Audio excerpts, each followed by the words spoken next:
Hello children, welcome to all of you on our YouTube channel Ideal Public School Online Classes. It's me पूजा सिंह और आज मैं आपको पढ़ाऊंगी class 3 की social studies, जहां पर आज हम अपना दूसरा चैप्टर डिस्कस करेंगे जो कि है द सोलर सिस्टम। ठीक है, तो अगर आपने अभी तक हमारे चैनल को लाइक एंड सब्सक्राइब नहीं किया है तो प्लीज़ हमारे चैनल को सब्सक्राइब करें एंड बेल आइकन प्रेस करें। Okay, so let's start. तो आज हम पढ़ेंगे हमारा जो सेकंड चैप्टर है द सोलर सिस्टम। ओके, तो सोलर सिस्टम क्या है? ठीक, सोलर सिस्टम में सन और सन के अलावा जितने भी स्पेस बॉडीज़ होती हैं वो सभी आती हैं, उन्हें हम कहते हैं solar system. Okay, space bodies क्या होती हैं? जो भी स्पेस में ट्रैवल कर रहा है, ठीक है, जो भी स्पेस में घूमता है उसको हम क्या कहते हैं? Space bodies. ठीक है, स्पेस बॉडीज़ में क्या क्या चीज़ें हो सकती हैं? जैसे आपको स्पेस में क्या क्या चीज़ें मिल सकती हैं घूमते हुए? तो प्लैनेट हो सकते हैं, ठीक है, मेटेरॉइड हो सकते हैं, एस्टेरॉइड हो सकते हैं, कॉमेट हो सकते हैं, ड्वार्फ प्लैनेट हो सकते हैं, डस्ट एंड गैसेस। ये सभी स्पेस ऑब्जेक्ट या स्पेस बॉडीज़ है जो कि सोलर सिस्टम में आते हैं। ठीक है, तो इसके लिए मैं लिखूँगी solar system. It consists the sun and other space objects. ठीक है, it consist the sun and other space object. Space object में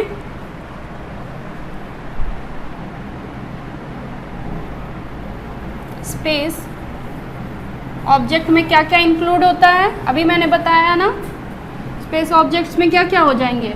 आपका हो जाएगा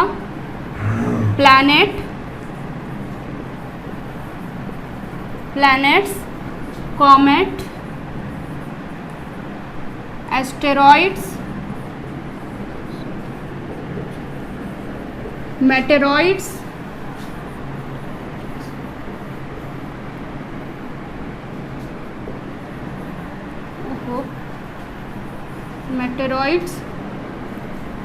कॉमेट, प्लैनेट, एस्टेरॉइड, मेटेरॉइड्स, ठीक है, नेचुरल सैटेलाइट्स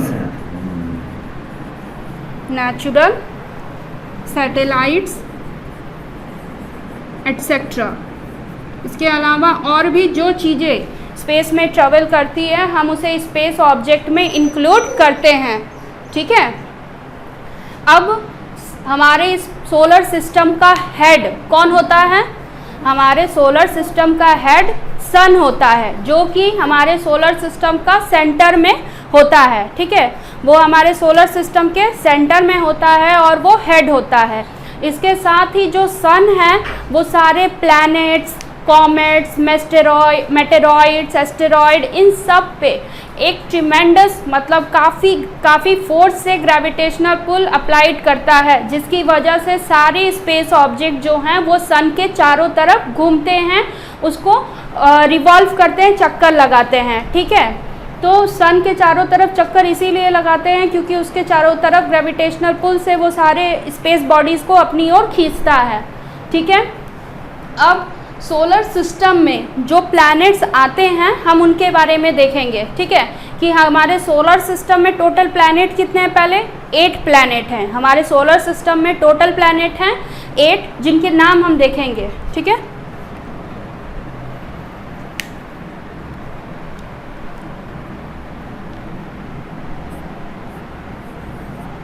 the planet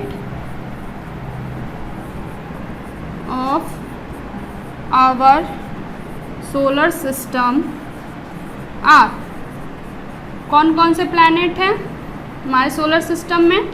उनके ज़रा नाम हम देखें। फर्स्ट है मरकरी। फर्स्ट इज, रेड से लिखती हूँ हाईलाइट करके। First is Mercury, second is Venus, third is Earth, fourth is Mars, fifth Jupiter, 6,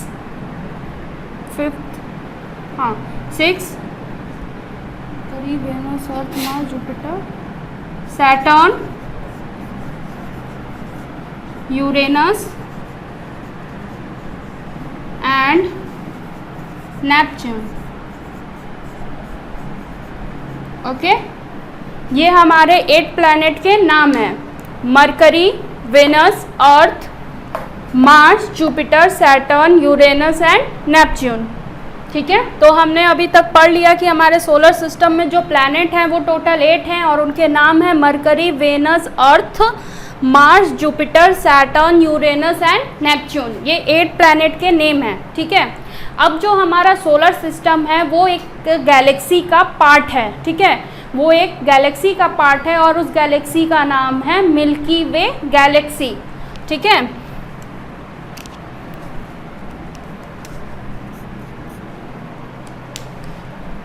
our solar system is a part of Milky Way galaxy। Okay, इसके अलावा हमारे इसके अलावा पूरे यूनिवर्स में मिलियंस गैलेक्सी हैं, हज़ारों गैलेक्सी हैं, हज़ारों लाखों गैलेक्सी हैं। ठीक है, जिसमें एक गैलेक्सी का पार्ट है सिर्फ हमारा सोलर सिस्टम। ठीक है, तो सोच लीजिए कि हमारा यूनिवर्स कितना बड़ा होगा। ठीक है, अब हम हमारा सोलर सिस्टम का जो फर्स्ट पार्ट है द सन, उसके बारे में पढ़ेंगे। ठीक है, तो पहला है हमारा पार्ट जो है सोलर सिस्टम का, वो है सन, जिसके बारे में हम पढ़ेंगे।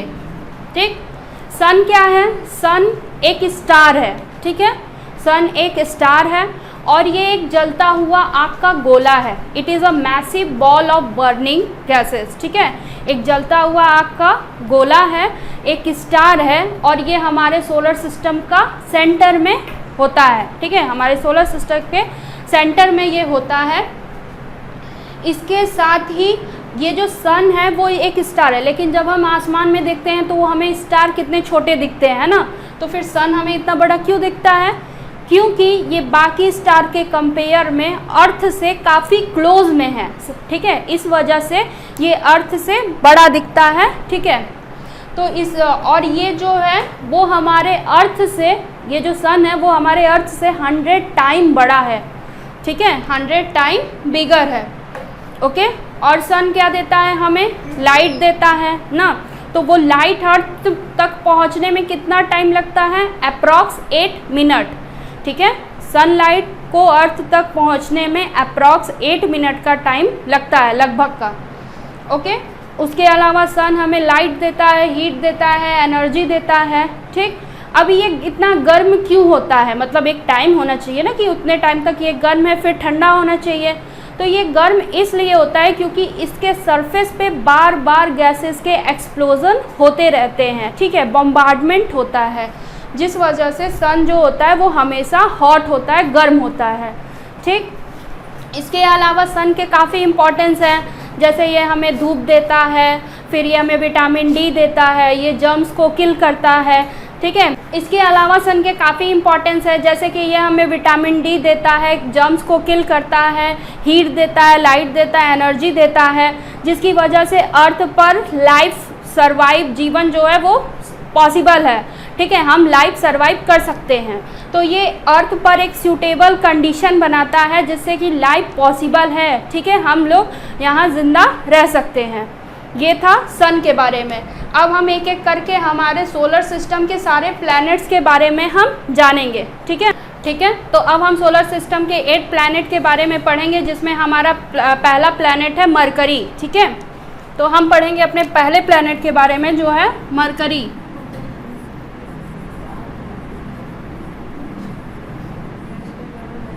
मरकरी, ठीक है, तो मरकरी के, अगर मरकरी को हम उसके बारे में जानें तो हम देखेंगे कि मरकरी एक हॉट प्लैनेट है, क्योंकि ये सन से सबसे ज़्यादा क्लोजेस्ट प्लैनेट है, मतलब सबसे ज़्यादा क्लोज है। ठीक है, हमारा फर्स्ट प्लैनेट है मरकरी, ठीक है, जिसके बारे में हम जानेंगे। तो फर्स्ट प्लैनेट मरकरी का मतलब है कि ये सन से सबसे ज़्यादा क्लोज है। ठीक है, सन से सबसे ज़्यादा क्लोज होने की वजह से इस पर बहुत ही ज़्यादा गर्मी होती है, हीट होती है, जिसकी वजह से इस पर लाइफ पॉसिबल नहीं है। यहाँ पे कोई एटमॉस्फेयर नहीं है, कोई वातावरण इन्वायरमेंट नहीं है जिससे कि कोई भी लिविंग बीइंग इस पर सर्वाइव कर सके। ठीक, और इसके सरफेस पे हमें क्या मिलते हैं, क्रेटर्स मिलते हैं, क्योंकि इसकी सरफेस रॉकी होती हैं, चट्टान से बनी होती हैं। तो जब स्पेस में घूमते हुए एस्ट्रॉइड, कॉमेट्स या मेटेरॉइड्स वगैरह जब इससे टकराते हैं तो इनके सरफेस पर क्रेटर फॉर्म होता है। ठीक है, अब वो अर्थ से देखने पर क्रेटर हमें कैसा लगता है, स्पॉट जैसा, धब्बा जैसा लगता है। ठीक है, और इसके अलावा इसके पास अपना कोई भी मून नहीं है। ठीक है, इसका अपना कोई भी नेचुरल सैटेलाइट नहीं है, इसके पास कोई मून नहीं होता है। ठीक, ये था मरकरी के बारे में। अब हम जानेंगे हमारा सेकंड प्लैनेट जो है वेनस। हमारा सेकंड प्लैनेट वेनस।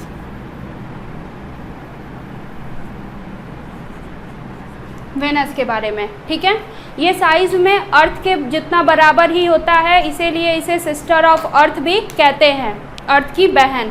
ठीक, इसका भी अपना कोई मून नहीं होता है, कोई भी नेचुरल सैटेलाइट नहीं होता है।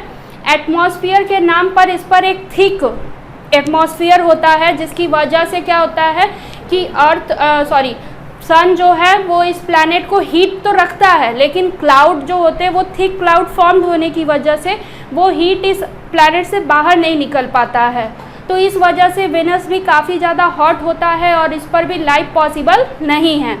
वेनस का भी अपना कोई भी मून नहीं है, इसका भी कोई नेचुरल सैटेलाइट नहीं है। ठीक है, ये वेनस के बारे में था। अब हम थर्ड जानेंगे, थर्ड प्लैनेट जो है सन से, वो है अर्थ, जो इस पर हम रहते हैं।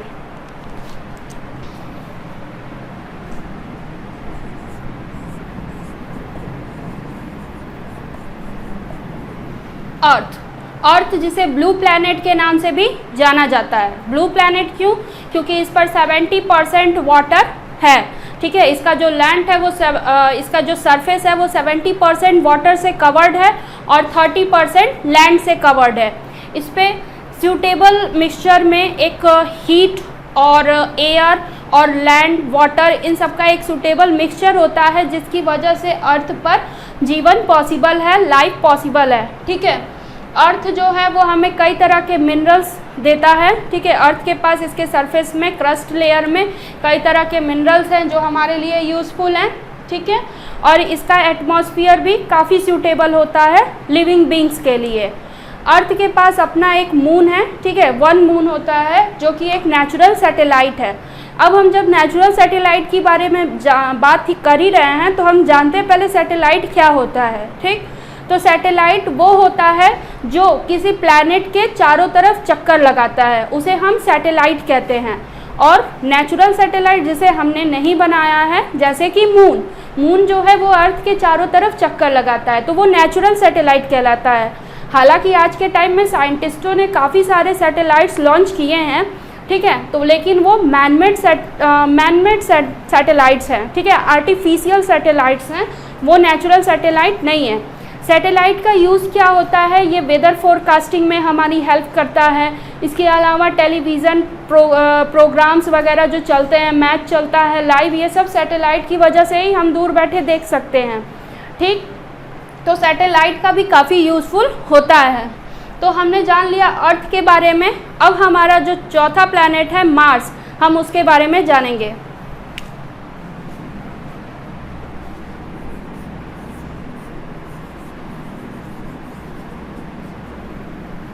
मार्स यानी कि जिसे हम रेड प्लैनेट के नाम से जानते हैं। रेड प्लैनेट क्यों? क्योंकि ये डस्ट से कवर्ड होता है, रेड डस्ट से कवर्ड है, इसलिए ये दिखने में रेड होता है और इसे हम रेड प्लैनेट के नाम से जानते हैं। हालांकि ये ठंडा प्लैनेट होता है। ठीक है, इस पर भी लाइफ पॉसिबल नहीं है और इसका अपना सैटेलाइट होता है। ठीक है, तो हमारा फोर्थ प्लैनेट है मार्स। ठीक है। मार्स जो है वो सन से चौथी पोजीशन पे है सर, तो इसलिए ये 4th प्लैनेट है। इसके अलावा ये कोल्ड प्लैनेट होता है, ये रॉकी प्लैनेट है क्योंकि इसके सरफेस रॉकी होती हैं, और इसका अपना 2 नेचुरल सैटेलाइट है। इट मीन्स कि इसका 2 मून है इसके पास, ठीक है। और इसके अलावा जो मार्स है वो रेड प्लैनेट के नाम से भी जाना जाता है क्योंकि इसका जो सरफेस है वो रेड डस्ट से कवर्ड होता है, लाल कलर की धूल यहाँ पाई जाती है ज़्यादातर, तो इस वजह से इसे रेड प्लैनेट के भी नाम से हम जानते हैं, ठीक है। इतना था हमारा मार्स के बारे में। अब हम जो है नेक्स्ट प्लैनेट जुपिटर के बारे में पढ़ेंगे।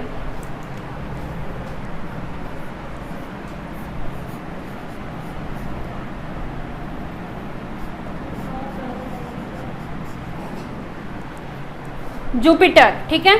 जुपिटर जो है वो हमारा सोलर सिस्टम का सबसे बड़ा प्लैनेट है, ठीक है। हमारे सोलर सिस्टम में सबसे बड़ा प्लैनेट जो है वो जुपिटर है, और इसका जो सरफेस है वो सॉलिड से ज़्यादा गैसियस स्टेट में है, ठीक है। इसका सरफेस जो है वो सॉलिड नहीं है, गैसेस से ज़्यादा बना हुआ है, ठीक है। और इसके यहाँ पे सबसे ज़्यादा आंधी, स्टॉर्म, ठीक है, क्रिएट होती है, और वो स्टॉर्म काफ़ी मतलब टाइम तक चलती है, जस्ट लाइक 300-400 ईयर्स, ठीक है। आप देखेंगे जुपिटर, जब हम इसे अर्थ से देखते हैं तो हमें जुपिटर पर एक डार्क स्पॉट दिखता है, ठीक है, जहाँ पर 300 साल से वहाँ स्टॉर्म रेजिंग हो रही है, आंधी चल रही है, ठीक। और वो इसे आई ऑफ जुपिटर भी कहते हैं उस डार्क स्पॉट को, ठीक है। और इसके अलावा जुपिटर के 79 मून्स होते हैं। जुपिटर के पास कितने मून्स हैं? 79 मून्स हैं, ठीक है। ये था हमारा जुपिटर के बारे में। अब हम जो नेक्स्ट प्लैनेट पढ़ेंगे वो है सैटर्न।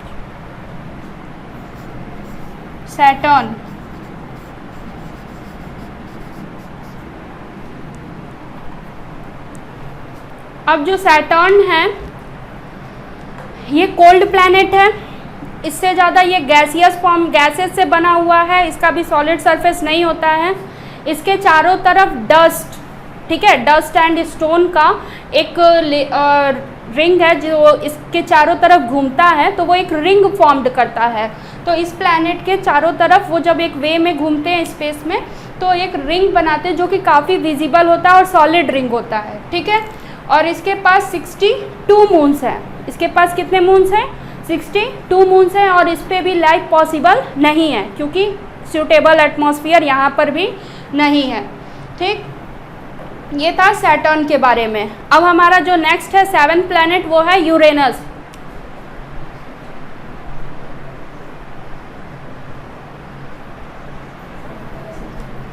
हमारा जो 7th प्लैनेट है, ठीक है, 7th पोजीशन पे प्लैनेट है वो है यूरेनस, ठीक है। यूरेनस जो होता है वो काफ़ी ठंडा प्लैनेट है, इस पर लगभग पूरे साल बर्फ़ जमी होती है। ये ब्लू कलर की बर्फ़ से कवर्ड होता है, मतलब इसलिए इसे ये ब्लू भी दिखता है। और उसके अलावा यहाँ पे इसे आइस ऑफ जायंट भी कहते हैं क्योंकि ये बर्फ़ से ढका हुआ होता है, ठीक है। इसके पास 27 मून्स है, और इसमें भी फेंट रिंग फॉर्म्ड होता है। फेंट रिंग मीन्स जो मतलब इसके पास भी रिंग फॉर्म होता है लेकिन वो इतना विजिबल नहीं होता है कि हम उसे देख पाएँ, इसीलिए उसे फेंट रिंग कहते हैं, ठीक। तो ये भी फेंट रिंग चारों तरफ उसके होता है रिंग, ठीक। तो ये था यूरेनस के बारे में। अब जो लास्ट हमारा प्लैनेट है वो है नेपच्यून।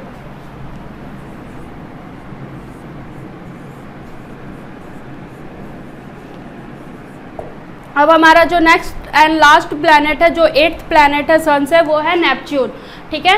नेपच्यून के 14 मून है। नेपच्यून के पास कितने मून है? 14 मून है, और ये डार्क ब्लू कलर का होता है क्योंकि ये भी बहुत ठंडा प्लैनेट है और पूरे टाइम मतलब बर्फ से कवर्ड होता है। इस पर भी लाइफ पॉसिबल नहीं है क्योंकि यहाँ भी कोई एटमॉस्फेयर नहीं है, ठीक है। और यहाँ पे तो आइस स्टॉर्म रेजिंग भी चलती है, मतलब कि बर्फ़ का तूफान भी आता रहता है। इस वजह से इस पे क्या होता है, ये काफ़ी ब्लू कलर का, डार्क ब्लू कलर का दिखता है। इसके पास 14 मून है और इस पे भी लाइफ पॉसिबल नहीं है, ठीक। तो हमने डिस्कस किया हमारे सोलर सिस्टम के 8 प्लैनेट के बारे में। अब हम जानेंगे कि ड्वार्फ प्लैनेट क्या होता है, ठीक है। हम जानेंगे ड्वार्फ प्लैनेट के बारे में। ड्वार्फ प्लैनेट्स क्या होते हैं? ड्वार्फ प्लैनेट भी एक तरह के प्लैनेट है जो कि छोटे प्लैनेट होते हैं, ठीक। हम इसे सोलर सिस्टम में कंसिस्ट नहीं करते हैं, बट ये हमारे सोलर सिस्टम का हिस्सा होते हैं, ठीक है। 2006 से पहले हमारे सोलर सिस्टम में 9 प्लैनेट था और हमारा जो 9 प्लैनेट था वो था प्लूटो। लेकिन 2006 के बाद उसे क्या किया गया, हमारे सोलर सिस्टम से रिमूव करके उसे ड्वार्फ प्लैनेट की कैटेगरी में डाल दिया गया, ठीक है। तो हम ड्वार्फ प्लैनेट में हम सारे छोटे प्लैनेट्स को पढ़ते हैं और इसका अब एक हिस्सा प्लूटो भी है। तो ये था हमारा आज का चैप्टर द सोलर सिस्टम, ठीक है, जहाँ पर आज हमने अपना सेकंड चैप्टर डिस्कस किया। ये हमारा आज का चैप्टर यहाँ पे ख़त्म हुआ। आगे के वीडियोस के लिए हमारे साथ जुड़े रहें। तब तक के लिए थैंक यू।